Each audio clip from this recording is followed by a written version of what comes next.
आज हामी एउटा विशेष परिस्थितिमा छौँ। हाम्रा विरुद्ध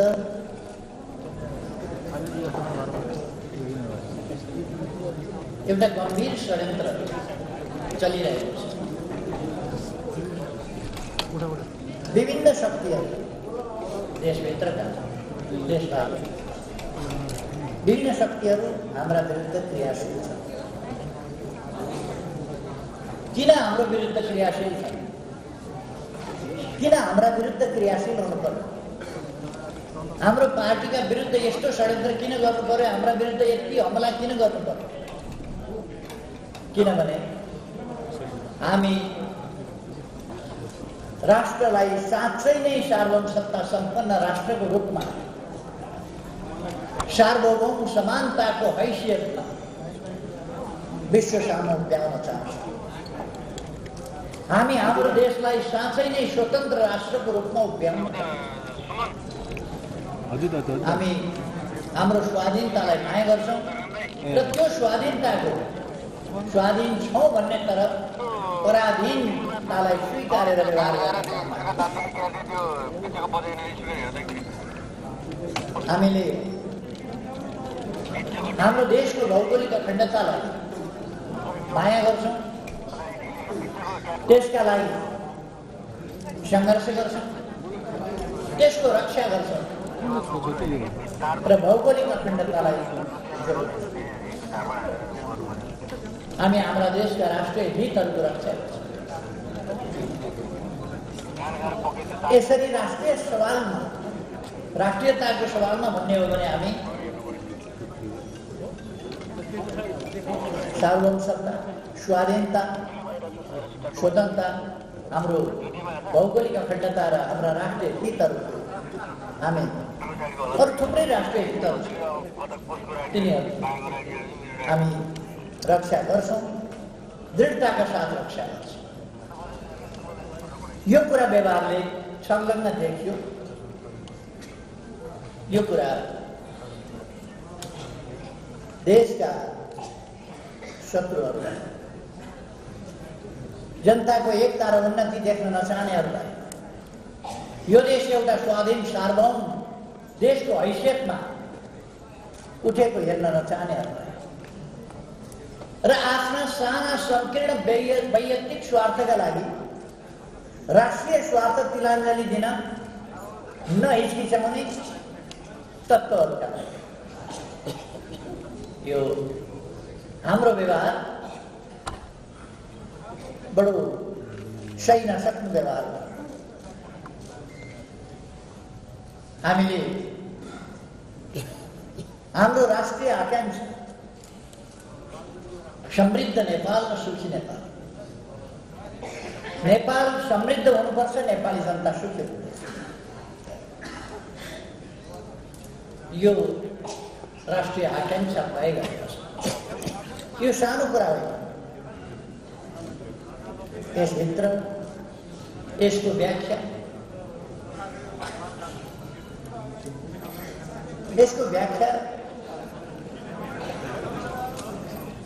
एउटा डिजिटल पोइन्टमा सानो पोइन्ट मात्रै देखिन्छ, तर त्यसलाई इन्लार्ज गर्दै जाँदा खोल्दै जाँदा त्यसमा धेरै ठुलो शास्त्र, धेरै ठुलो व्याख्याहरू त्यसभित्र अटेको हुन्छ। हाम्रो समृद्ध नेपाल, सुखी नेपालीको राष्ट्रिय आकांक्षाभित्र यसको सूत्रीकरणभित्र सिँगै राष्ट्रिय आकांक्षा, आम जनताको आकांक्षा, हाम्रो देशको आकांक्षा यसभित्र समेटिएको छ। यसका तमाम पक्षहरू, विभिन्न पक्षहरू यसभित्र समेटिएका छन्। तसर्थ यो आकांक्षा कतिलाई मन परेको छैन। यसलाई हामीले आकांक्षाको रूपमा, एउटा काल्पनिक आकांक्षाको रूपमा मात्रै राखेका छैन। यसलाई सम्पन्न गरी छोड्ने संकल्प पनि लिएका छन्। यो प्राप्त गरी छोड्ने, यो राष्ट्रिय आकांक्षा प्राप्त गरी छोड्ने, त्यो पनि लिएका छन्। त्यो सङ्कल्प लिएका छौँ। त्यो सङ्कल्प लिएर हामी त्यसलाई कसरी प्राप्त गर्ने, त्यो सङ्कल्प कसरी कार्यान्वयन गर्ने, त्यो कसरी उपलब्ध हुन सक्छ सङ्कल्प, त्यसका लागि हामीले नीतिहरू बनाएका छौँ, कार्यक्रमहरू बनाएका छौँ, दृष्टिकोणहरू दिएका छौँ, कार्ययोजना बनाएका छौँ र विभिन्न लक्ष्यहरू निर्धारण गरेका छौँ, विभिन्न सेक्टरहरू लक्ष्यहरू निर्धारण गरेका छौँ र हामी यसरी देशबाट गरिबी हटाउने, पछौटेपन हटाउने, अशिक्षा हटाउने, रोग व्याधि हटाउने, पछौटेपन हटाउने, भ्रष्टाचार हटाउने, स्वच्छता कायम गर्ने, पछौटेपन हटाएर एउटा आधुनिक विकसित राष्ट्रको रूपमा नेपाललाई अगाडि बढाउने, यसका लागि पूर्वाधारको विकास। पूर्वाधार दुई प्रकारका हुन्छन्। एउटा मानवीय संसाधन विकास, शिक्षाको क्षेत्रमा हामीले ध्यान दिनु पर्यो। औपचारिक शिक्षा, हाम्रा बालबालिका अबको विश्वमा प्रतिस्पर्धा गर्न सक्ने गरी श्रेष्ठ साबित हुने गरी आफ्ना क्षेत्रका विषयमा विशेष ज्ञाताको रूपमा दखल राख्न सक्ने गरी उनीहरूलाई शिक्षित बनाउनु। त्यसै गरेर हामीले प्राविधिक शिक्षा, हामी बालबालिका हुर्केलान् र देश बनाइदेलान् भनेर मात्रै पर्खिन सक्दैन। आजकै जनसमुदायलाई सचेत बनाउने, सङ्गठित बनाउने, तालिम दिने, व्यावसायिक तालिम दिने, विकासका योजनाहरू दिने, उनीहरूलाई त्यो विकासको योजना कसरी कार्यान्वयन गर्ने भन्ने कुरा लगाउने, युवाहरूलाई कसरी रोजगारीका अवसरहरू देशभित्र सिर्जना गर्ने, त्यसबाट कसरी जाने, ती कामहरू हामीले गरेका छौँ। यी कुराहरू मानिसहरूलाई सही छ। हामी शिक्षाको क्षेत्र, स्वास्थ्यको क्षेत्र, सेवाका क्षेत्रहरू यिनीहरूको विकास गर्ने, पर्यटनको क्षेत्र विकास गर्ने, त्यसलाई विकास गर्ने भन्दै जाने होला नि विकास भनेर छोड्ने होइन, योजनाबद्ध ढङ्गले विकास हामी कसरी गर्न सक्छौँ भन्ने हिसाबले विकास गर्ने, त्यस प्रयासमा त्यसै गरेर पूर्वाधारका सन्दर्भमा बाटाघाटा, पुल पुलेसा, दुर्गम ठाउँमा जोड्ने पुल, ट्विन विस्थापन, हवाई यातायातको विस्तार, यी कामहरू योजनाबद्ध ढङ्गले हामीले कहाँ के गर्नुपर्छ भनेर गर्नेछौँ। हाम्रो कामको गति, हाम्रो कामको वेग असाधारण छ। कहिले 10 वर्षमा, 1 वर्षमा 10 किलोमिटर मात्रै बाटो बन्थ्यो, 1 वर्षमा 10 किलोमिटर जम्मा। अहिले 1 दिनमा 5.7 किलोमिटरका दरले कालोपत्रे बाटो बन्छ।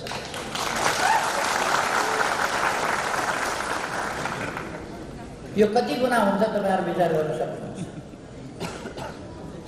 5.7 किलोमिटर डबल लेन, 4 लेन वा 6 लेनका बाटाहरू कालोपत्र भइरहेका छन्। त्यतिका दरले वर्षमा 10 किलोमिटर बाटो बन्थ्यो, अहिले त्यो रफ्तार। कुन रफ्तार छ? हिजोको मात्रै एउटा मेरो कार्यतालिका तपाईँहरूलाई बताएँ। 5वटा पुल निर्माण भइसकेका, 5वटा पुल मैले सडक पुलहरू, लामा पुलहरू, 5वटा पुल उद्घाटन गरेँ हिजो। मैले मात्रै एकजनाले एक ठाउँमा एउटा जिल्लामा मात्रै गरेको 5वटा पुल, र त्यो पनि एउटा मात्रै निर्वाचन क्षेत्र, अरूमा जाने भएको छ। र 31वटा पुल शिलान्यास गरे हिजो मात्र। सडक पुलहरू 31वटा शिलान्यास गरे।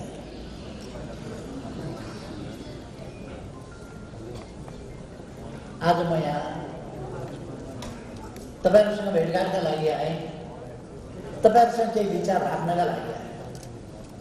तर सँगै गण्डकी प्रदेशको प्रशिक्षण प्रतिष्ठानको शिलान्यास पनि गरे।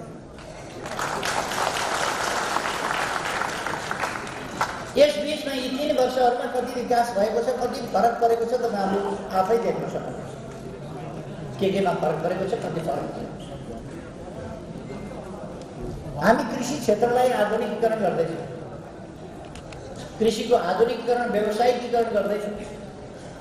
यसबाट रोजगारीका थुप्रै अवसर सिर्जना हुनका साथै आधुनिकतातर्फ देश बढ्छ, किनभने कृषि उपजको आधुनिकीकरणसँग, व्यावसायिकीकरणसँग सँगसँगै हामीले त्यसलाई ठुलो मात्रामा उत्पादन गर्ने कुराले बजार खोज्छ।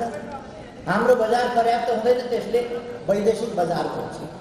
अथवा हामी अरूका सामान किनेर ल्याएर उपभोग गर्ने उपभोक्ता मात्रै होइन, हामी अरूलाई सामान बिक्री गर्ने उत्पादक र विक्रेता पनि हुन्छ।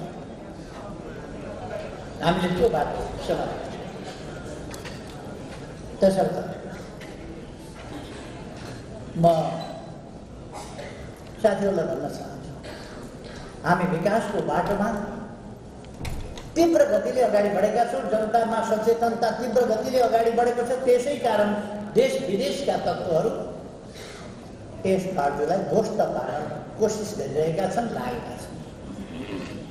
यस पार्टीको नेतृत्वमा म भएको हुनाले, यस पार्टीलाई ठिक ढङ्गले अगाडि बढाइराखेको हुनाले, सरकार ठिक ढङ्गले सञ्चालन गरिरहेको हुनाले, सरकार प्रभावकारी र गतिशील ढङ्गले अगाडि बढिरहेको हुनाले, विकास निर्माणका कामहरूले गति लिइरहेको हुनाले म माथि प्रहार केन्द्रित छ। तपाईँहरूले देख्नुपर्छ, सम्पूर्ण रूपमा म माथि प्रहार अत्यन्तै तीव्र गतिले केन्द्रित छ।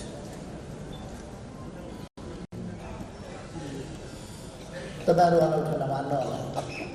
यदि ममाथि कुनै शारीरिक हमला नै भयो वा मेरो ज्यान तलमाथि भइहाल्यो भने पनि अनौठो नमान्नु होला।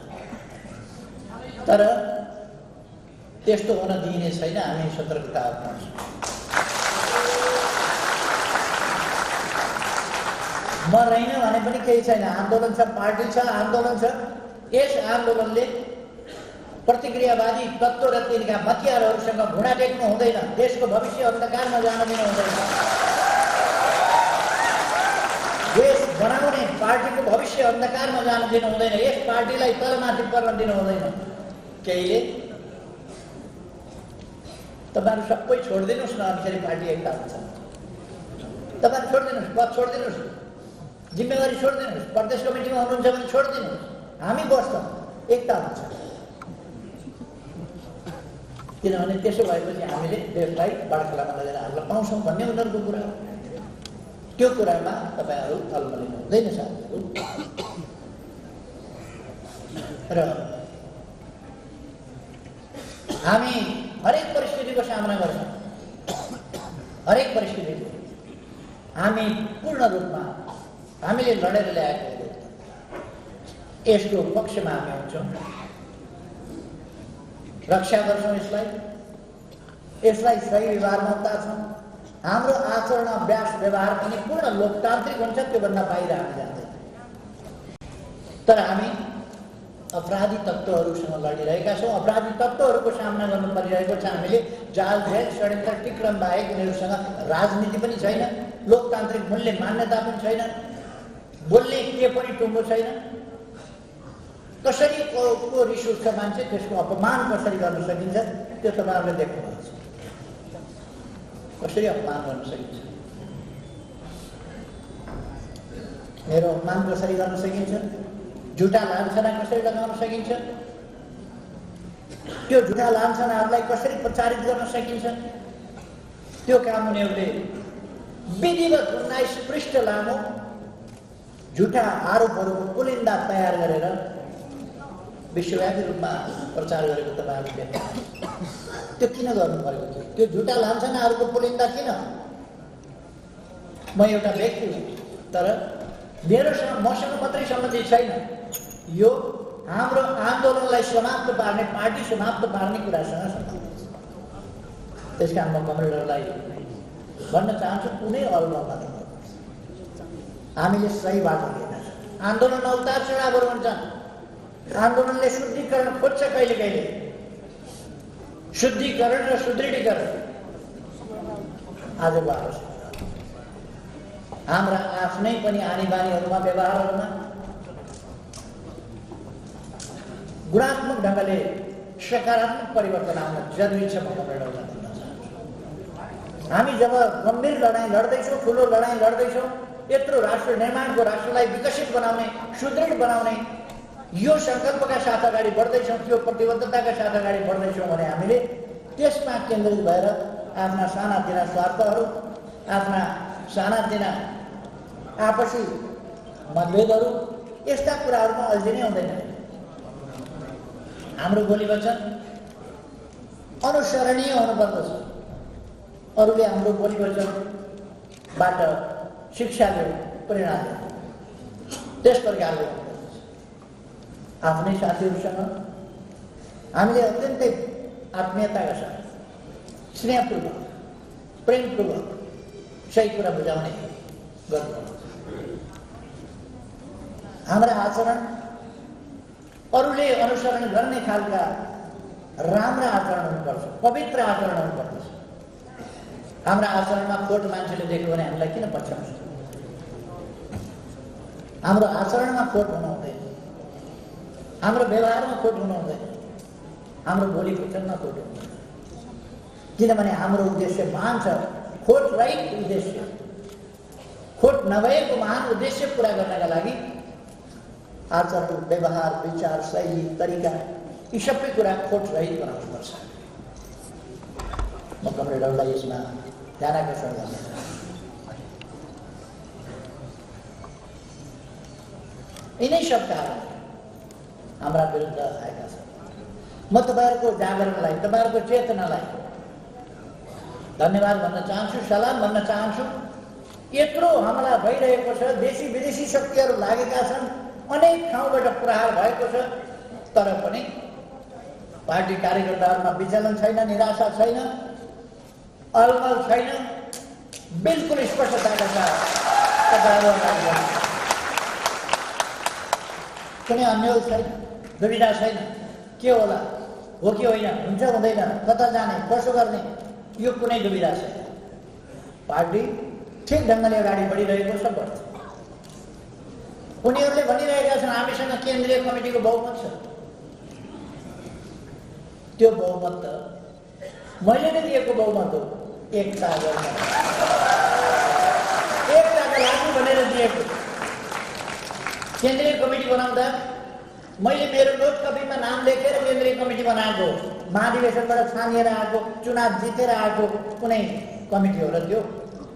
एकताका लागि, पार्टीको एकताका लागि, देश बनाउनका लागि दिएको। तर उहाँहरू षड्यन्त्रपूर्ण ढङ्गले बेसरी बार्गेन गर्दै हुनुहुन्थ्यो त्यस बेला। किन भनेको त यो त पार्टी बिगार्ने, देश बिगार्ने उद्देश्य त लुकेकै रहेछ त्यस बेला। नत्र मलाई त बहुमत चाहिएन, मैले त बहुमत हुनुपर्छ मेरो भनेर हेरिनँ, किन म त अध्यक्ष नै थिएँ, मैले त बहुमत राख्न सक्थेँ, बहुमत नभई एकता गर्दिनँ भन्न सक्थेँ होला। तर मैले त बहुमत सहमत केही पनि हेरिनँ नि।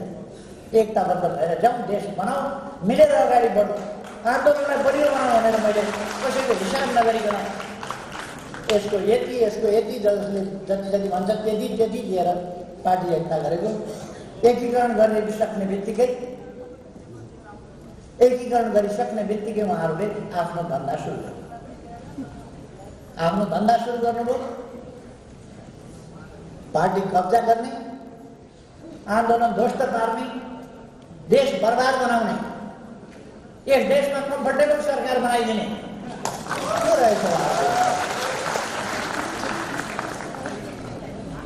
कम्फर्टेबल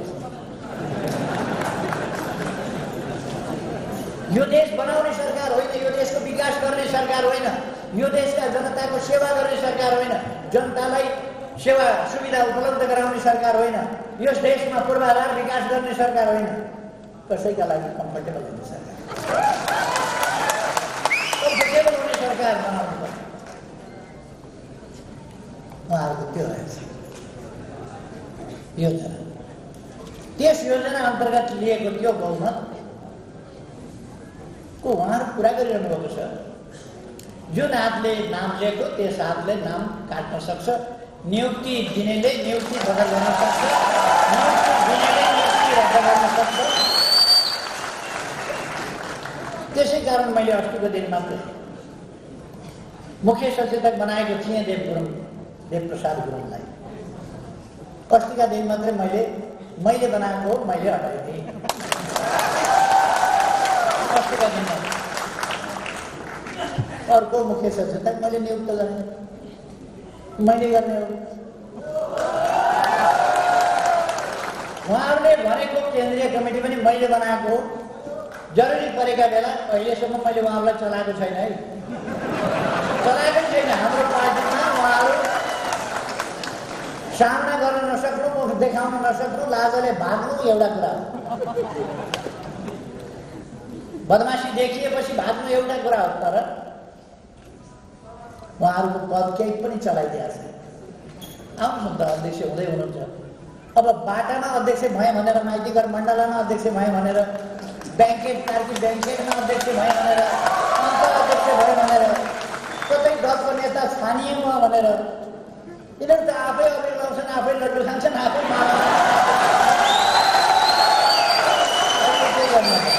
आफै मैले सुनेको आफै एकजना अध्यक्ष छानिए अरे, अर्को दलको नेता छानिए अरे, घोषणा गरे, लड्डु खायो, मिठाई खायो, अबेर लगाइदियो, नारा लगायो, पुष्प गुच्छ साटासाट गरो, अन्त माल साटासाट गरो। आन्दोलन विधि पद्धति प्रक्रिया, विधि पद्धति प्रक्रिया कति सुन्नुभयो त? सुन्नुभयो होइन? विधि प्रक्रिया पद्धति सुन्न त खुबै सुन्नुभयो, देख्ने बेला पनि छर्न नदेख्नुभयो नि त है। विधि पद्धति प्रक्रिया कस्तो रहेछ उहाँहरूको विधि पद्धति प्रक्रिया? अध्यक्ष छान्ने विधि पद्धति प्रक्रिया कहाँ रहेछ? दलको नेता छान्ने कहाँ रहेछ विधि पद्धति प्रक्रिया? पार्टी छोडेर हिँड्ने कहाँ रहेछ विधि पद्धति प्रक्रिया? केन्द्रीय कमिटीको बैठक बोलाएका ठाउँमा उहाँहरू किन आउनु भएन? किन भागेर यहाँ? किन बैठक बोलाएका ठाउँमा नआएर उहाँहरूले भन्नुभएन हामीसँग केन्द्रीय कमिटीको बहुमत छ। त्यो बहुमत कहाँ पुष्टि भयो? कहाँ पुष्टि भयो?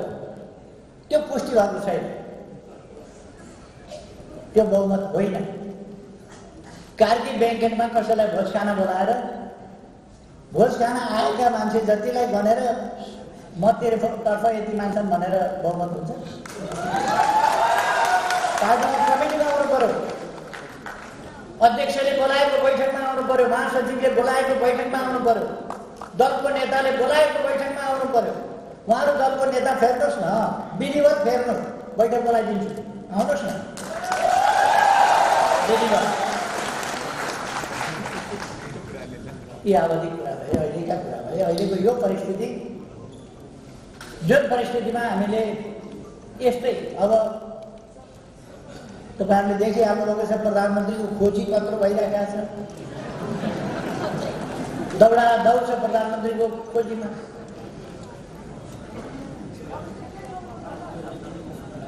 कोही गीत गाउँछन्, दिए खान्थे मायाको दाहिने हातले दिने।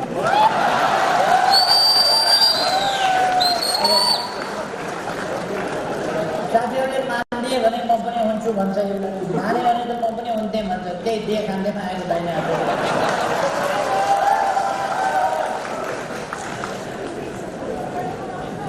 दिए खान्थे म पनि भने छ। त्यसको एउटा विधि पद्धति छ, प्रक्रिया छ, संसदीय अभ्यास छ, संविधान छ, कानुन छ, नियमावली छ। त्यस अन्तर्गत आउनुहोस् न, बस्नुहोस्। यदि उहाँहरू अपराधै गर्न सफल हुनुभयो भने पनि विधि प्रक्रियाबाट आउनुहोस्, हामी मान्छौँ। मानेर केही बिग्रिँदैन। 1.5 वर्षसम्म हामी प्रतिपक्षमा बसौँ। 1.5 वर्ष प्रतिपक्षमा बसेपछि 2/3 को बहुमत सहित फेरि हामी फर्केर जान्छौँ। 2/3 को बहुमत। किन हामीलाई कुनै छलछाल गर्नु छैन, कुनै ढाड छलका कुरा गर्नु छैन, कुनै जालजेल गर्नु छैन। कुनै टिक्रम गर्नु छैन। हाम्रो उद्देश्य देश बनाउने हो, समृद्ध नेपाल, सुखी नेपालीको परिकल्पना हाम्रो परिकल्पना हो। यो उद्देश्य हाम्रो उद्देश्य हो, यो सपना हाम्रो सपना हो। यो हामी गरिन्छौँ, यसका लागि प्रयास गर्छौँ, यसका लागि जनताले हामीलाई साथ दिन्छ। त्यसकारण हामी 2 तिहाईका साथ फर्किन्छौँ। फेरि अघिल्लो पल्ट पनि मलाई प्रधानमन्त्रीबाट उहाँहरूले हटाएको होइन, प्रधानमन्त्रीबाट हटाउने मान्छे यिनै माधव नेपाल प्रचण्ड, यिनै झलनाथ खनालहरू नै। एउटै पार्टीमा भएर पनि माधव नेपाल झलनाथ खनालहरूले प्रचण्डलाई उठासेर हटाइहाल्नुपर्छ। कति दिनलाई भयो? मलाई त सिधै हाल्ने कुरा हो नि त्यसमा। तर त्यो त हुँदो रहेछ। आन्दोलन ध्वस्त पार्ने कुरा थियो नि त्यस बेला उहाँहरूको योजना, त्यो त हुँदो रहेछ। फेरि आन्दोलन अगाडि बढ्यो, हामी फेरि अगाडि बढ्छौँ। केही छैन, पद्धति प्रक्रियाबाट आउनुहोस्। उहाँहरूको भाषा पद्धति प्रक्रिया छैन। प्रधानमन्त्री अविश्वास राखेर हटाउने होइन, गलत त्याग। प्रधानमन्त्री हटाउने विधि पद्धति प्रक्रिया थाहा पाउनु पनि कस्तो रहेछ, प्रजातन्त्र कस्तो रहेछ उहाँको, प्रजातान्त्रिक अभ्यास कस्तो रहेछ उहाँको।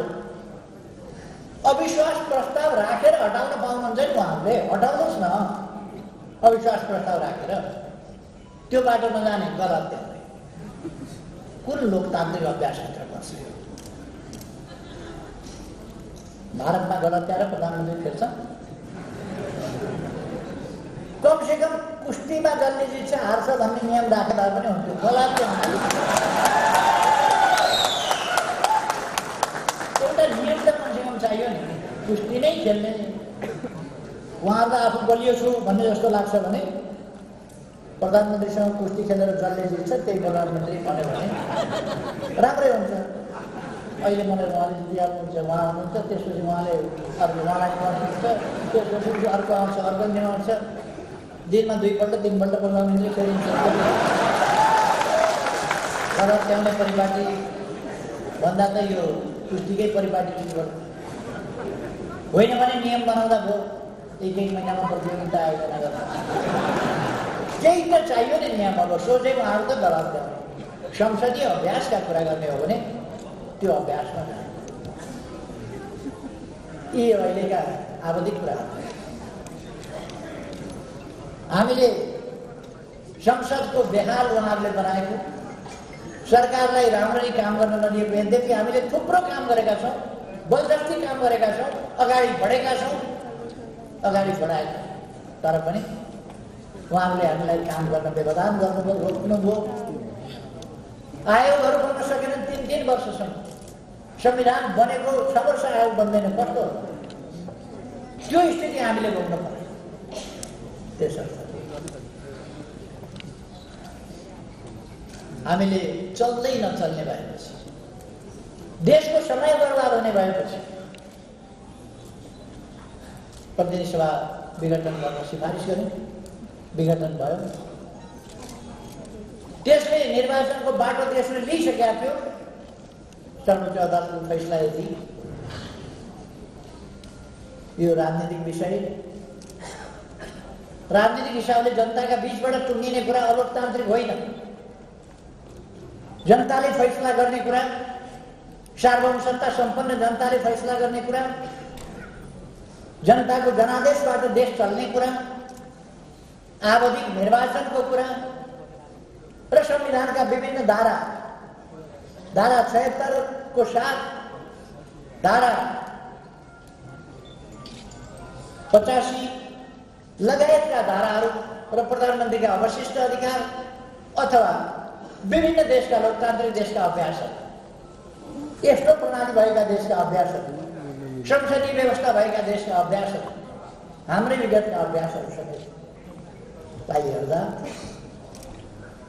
चुनाव भएको भए अहिलेसम्म देश चुनावको एउटा गतिमा गइसक्यो। अब देश फेरि अन्यलमा फस्यो, अलमलमा फस्यो।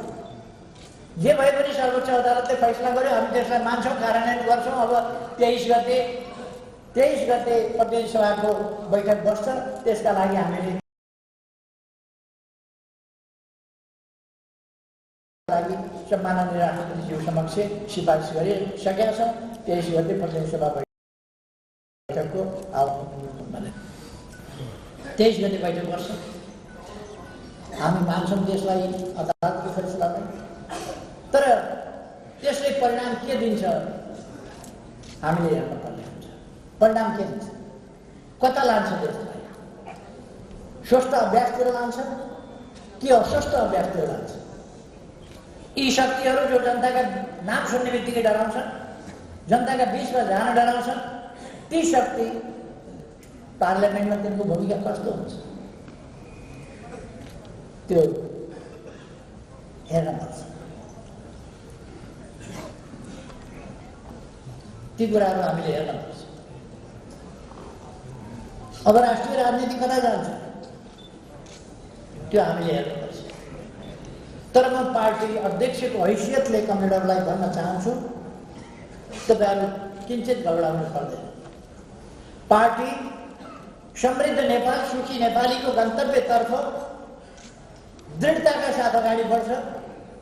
लोकतन्त्रको रक्षाका लागि दृढताका साथ अगाडि बढ्छ। संघीय लोकतान्त्रिक गणतन्त्रको रक्षाका लागि र त्यसको सफल कार्यान्वयनका लागि अगाडि बढ्छ।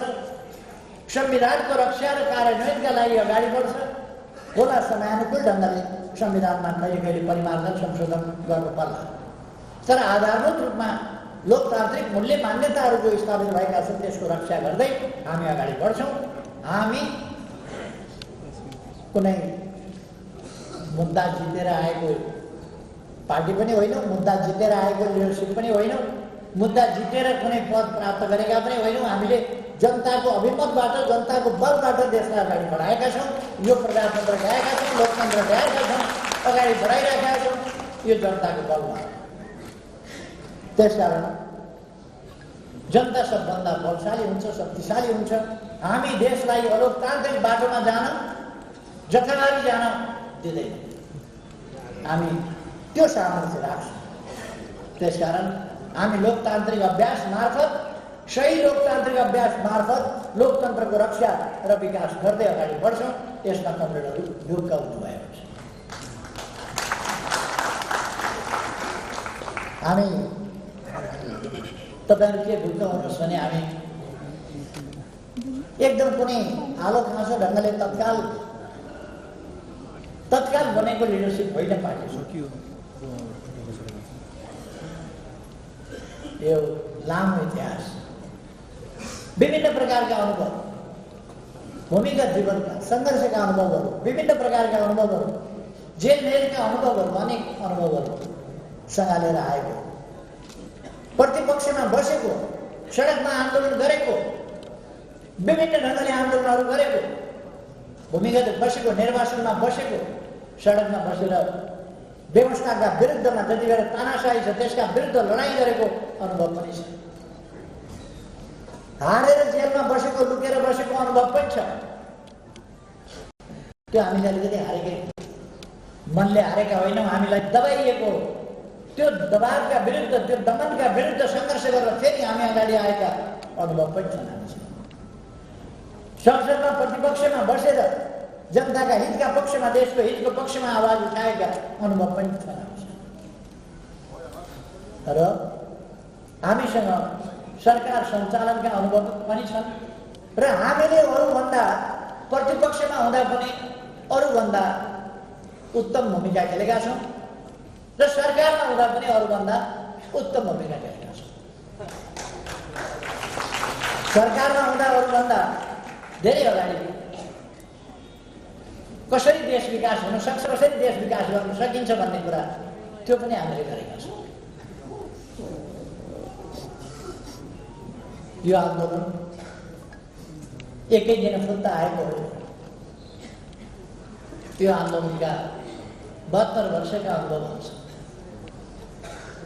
72 वर्ष अगाडिका राम्रा उद्देश्यहरू, 72 वर्ष अगाडिका देशमा सकारात्मक परिवर्तन ल्याउने र जनताको शासन व्यवस्था, लोकतान्त्रिक, जनताको लोकतान्त्रिक प्रणाली स्थापना गर्ने उद्देश्य 72 वर्ष अगाडि स्थापना गरेका हाम्रा अग्रजहरूले स्थापना गरेका ती मूल्यहरू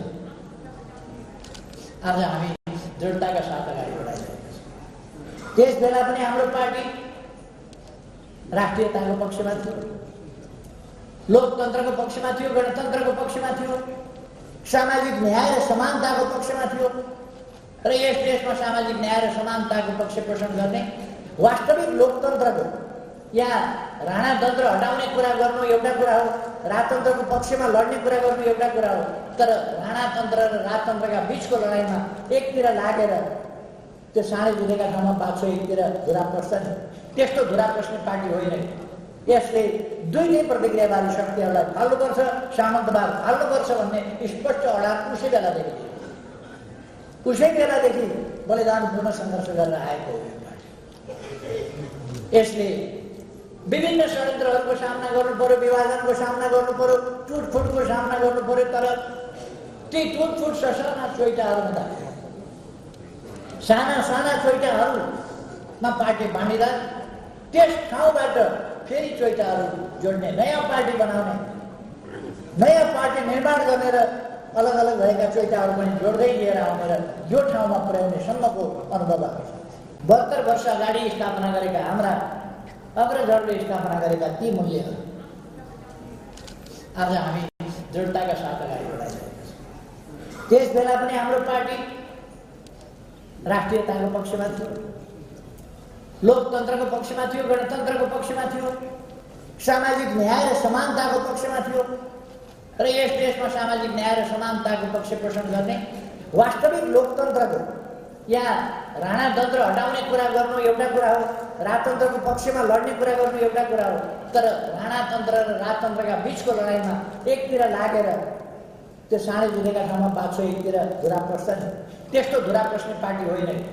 यसले दुईटै प्रतिक्रियावादी शक्तिहरूलाई फाल्नुपर्छ, सामन्तवाद फाल्नुपर्छ भन्ने स्पष्ट अडान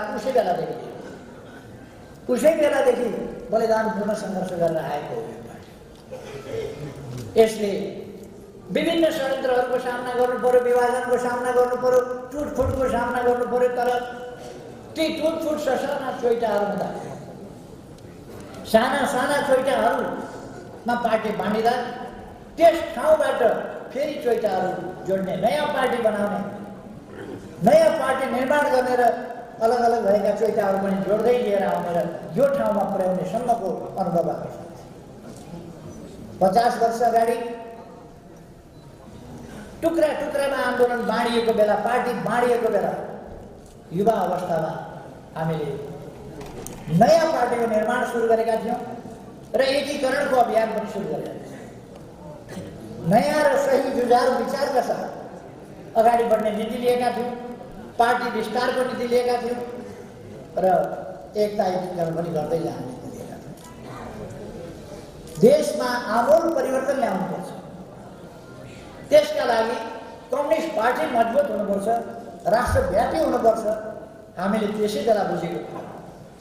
त्यसकारण हामी पार्टीलाई राष्ट्रव्यापी बनाउन दलतमाथि प्रतिबन्ध थियो, भूमिगत हिसाबले सुरु गर्यो। 32 सालमा भूमिगत भएको कामलेश्वर पोखरेल यही हुन्छ। म अलिक 27 सालदेखि भूमिगत भएको थिएँ, 25 सालबाट भएको टाइमर गर्नु थियो। यी लामो अनुभव हामीसँग छ। अरू साथीहरू पनि लामो लामो समयदेखि आन्दोलनमा सरिक हुनुहुन्छ, विभिन्न आन्दोलनहरूको नेतृत्व गर्दै अगाडि बढ्नुभएको छ अनुभवी साथीहरू। त्यसकारण हामीसँग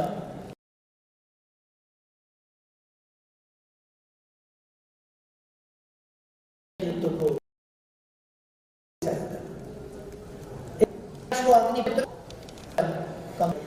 निराश हुनुपर्ने कुनै कारण छ। यी मान्छेहरू एकता एकीकरणको प्रक्रियाबाट मैले माधव नेपालसँग ईश्वर कमरेड यहीँ हुनुहुन्छ, माधव नेपाललाई भेटेर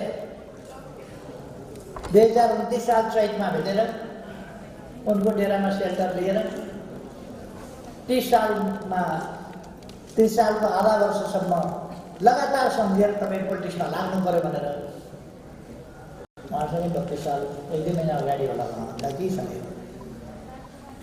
32 सालबाट माधव नेपाल पनि भूमिका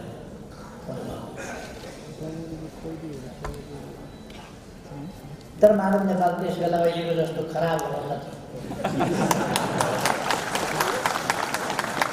अहिले उहाँको ध्यान अहिले अर्जुन दृष्टि भन्छ नि, द्रौपदी प्राप्त गर्नका लागि अर्जुनले माछाको आँखामा निशाना हान्नु परेको थियो। त्यही पनि माथि माछा छ, तल पानीमा हेरेर, जता हेरेर भए पनि तल पानीतिर हेरोस् कि सडकतिर हेरोस् कि देब्रेतिर हेरोस् कि अगाडितिर हेरोस् कि जता हेरे पनि माधव नेपालको ध्यान अध्यक्ष र प्रधानमन्त्री, अध्यक्ष र प्रधानमन्त्री। त्यही पनि उधारो होइन। त्यो तपाईँहरूले पटक पटक सुन्नुभएको छ, प्रसिद्धै छ, त्यो उधारो होइन। उहाँ मसँग नलड्या भए हुन्थ्यो नि चुनाव। उहाँलाई हामीले 15 वर्षसम्म निर्विरोध छोड्यौँ। उहाँ अल्पमतमा परेका बेला हामी नै अगाडि सरेर यसरी हुँदैन भनेर उहाँलाई जोड्यौँ। के गरियो? 15 वर्ष कानमा बोल्थ्यो। कहिले दाम चढाउन जान्छ अनि हाम्रो शून्य हुन्छ। परिक्रमा गरेर दाम चढाएर ढोग्ने भनेपछि के भयो? अहिले गणतन्त्रका ठुला गफ गरेको छ।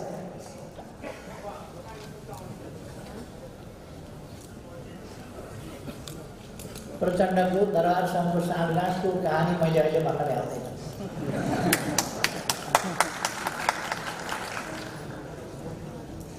प्रचण्ड दरबारसँगको साँठगाँठ, दरबारसँग मात्रै होइन नि, खराब तत्त्व सबैसँग भित्री साँठगाँठ प्रचण्डको हुन्छ।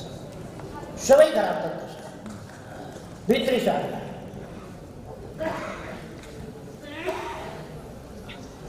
म माधव नेपालको चर्चा गर्दै त्यस बेला यस्तो खराब होइन। एउटा युवा विद्यार्थी महेन्द्र मोहन क्याम्पसमा पढ्दै गरेको, नजिकैको नेपाल ब्याङ्कमा सानोतिनो जागिर खाँदै गरेको, अलिक देशमा केही राम्रै भयो हुन्थ्यो भन्ने पवित्र भावनाको युवा। उहाँलाई त्यसै कारण मैले राजनीतिमा आउनुहोस् लाग्नुहोस् भनेर अलिक परिचालन गर्दै राजनीतिमा प्रेरित गरेँ। पछि यसरी हुन्छ भन्ने थाहा पाएको भए त त्यति कोसिस नगरे भए पनि भनेर तर धेरै कोसिस गर्यो, धेरै मेहनत गर्यो। जे होस्, माधव नेपालले आफू पदमा नभएपछि अर्कालाई कहिल्यै नसहने, कहिल्यै नसकाउने, आफू हुँदा ठिक छ गुटबन्दी गर्ने, अरूलाई दबाउने। तपाईँहरूलाई थाहा छ, म त कुनै कार्यक्रममा जान पनि पाउँदैन। कसैले बोलायो भने स्पष्टीकरण सोधिन्थ्यो। म कतै गएर बोले भने क्यासेट ल्याएर यहाँ राखेर माधव नेपाललाई बुझाउनु पर्थ्यो। त्यो क्यासेट लगेर उनका समर्थकहरू के बोल्यो के बोल्यो भनेर क्यासेट सुनाउनु।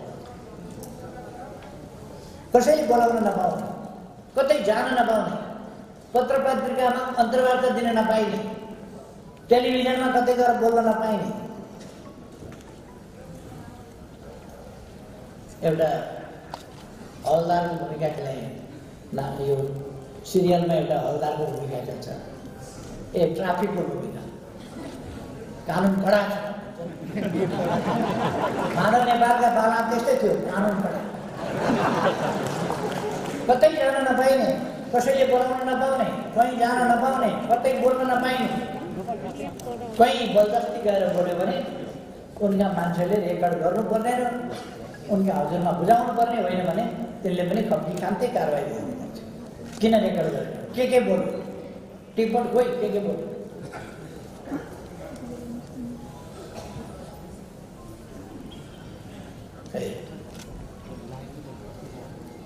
अहिले केही मानिसहरू खराब मान्छेहरू हटेका छन्।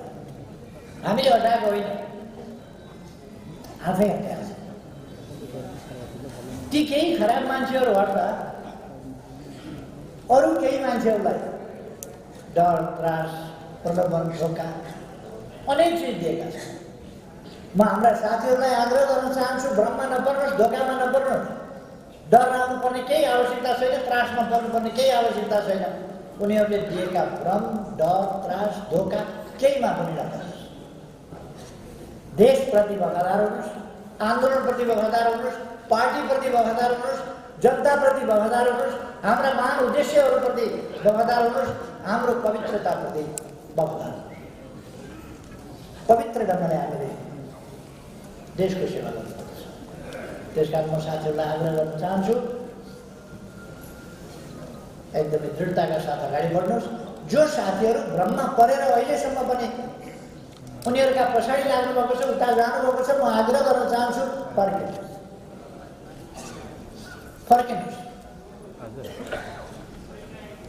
म सबैलाई भन्न चाहन्छु, जो कम्युनिस्ट हो भन्नुहुन्छ उहाँहरूलाई भन्न चाहन्छु, गलत बाटो छोड्नु साथीहरू, सही बाटो सम्झनुहोस्। मित्रहरूलाई म भन्न चाहन्छु, उहाँहरू हिँडिरहेको बाटो काम लाग्दैन, त्यो बाटो उचित छैन, यस बाटोमा आउनुहोस्। शान्तिपूर्ण मूलधारको राजनीतिमा आउनुहोस्। जनताले तपाईँको जय जयकार गर्छ, त्यो गलत बाटोमा किन लाग्नुहुन्छ? सूत्री बम पड्काएर किन बस्नुहुन्छ? देश विकासको अभियानमा लाग्नुहोस् न, देशलाई समृद्ध बनाउने अभियानमा लाग्नुहोस् न, मान्छेलाई भयरहित बनाउने, एउटा सभ्य भयरहित देश बनाउने अभियानमा लाग्नुहोस्। किन तर्साउने अभियानमा लाग्नुहोस्? सरकार तपाईँलाई साथ दिन तयार छ। यो सकारात्मक कदमका लागि आउनुहोस्, वार्ता गरौँ। म ठान्छु छिटै नै उहाँहरूसँग हाम्रो कुराकानी हुनेछ र उहाँहरूले पनि सही बाटो समाउनुहुनेछ। तर यी केही तत्त्वहरू आफ्नो स्वार्थ बाहेक अरू केही नदेख्ने तत्त्वहरू, व्यक्तिगत आकांक्षा र व्यक्तिगत स्वार्थ बाहेक केही नदेख्ने तत्त्वहरू, यी तत्त्वहरू चाहिँ केही समय उनीहरूले मान्छेलाई भ्रममा पार्न मिल्यो, तर यी सप्रिने तत्त्व होइन। अब सप्रिने ठाउँमा छैन र यस्ता तत्त्वहरू बाहिर जीवन शर्माले गीत गाउनुहुन्छ। यी बाबुहरूको जीवन शर्मा प्रसिद्ध कलाकार, पिलो निचोरिँदैमा वजन घटेको। यी पदका पगडीले ठुला भएकाहरू, यिनको उद्देश्य ठुलो छैन, यिनको विचार ठुलो छैन,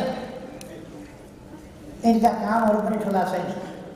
यी पदका पगडी मात्रै ठुल्ठुला बोक्नेहरू। पदको पगडी चाहिँ माइतीघर मण्डलमा बाँधे पनि हुन्छ, अध्यक्षको पगडी चाहियो। त्यो पगडीले मात्रै ठुला भएकाहरू। यस्ता 2-4 जना जाँदैमा आन्दोलनलाई तलमाथि परेको छैन। तपाईँहरूको जागरुकताले देखाउँछ, तपाईँहरूको सचेतनताले देखाउँछ, हाम्रा युवाहरूको सचेतनताले देखाउँछ, हाम्रो नयाँ पिँढीको जागरुकताले देखाउँछ त्यो कुरा, त्यो सङ्कल्प र त्यो गतिशीलताले देखाउँछ त्यो कुरा। त्यसकारण म हाम्रा कमरेडहरूलाई धन्यवाद भन्न चाहन्छु, हाम्रा युवा पङ्क्तिका कमरेडहरूलाई धन्यवाद भन्न चाहन्छु। उहाँहरूको जागरणलाई सलाम भन्न, सजगतालाई सलाम भन्न चाहन्छु। यसै कारण हाम्रो आन्दोलन बच्छ, यसै कारण हाम्रो देश बच्छ, यसै कारण हाम्रो पार्टी बच्छ। बचाउने कुरा यही हो।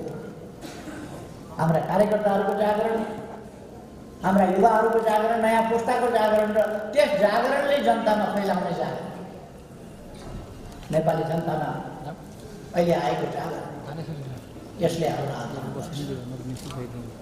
त्यसकारण म आग्रह गर्न चाहन्छु साथीहरू, कमरेडहरू, तपाईँहरू किञ्चित पनि मन खिन्न नगरेर उत्साहका साथ अगाडि बढ्नु।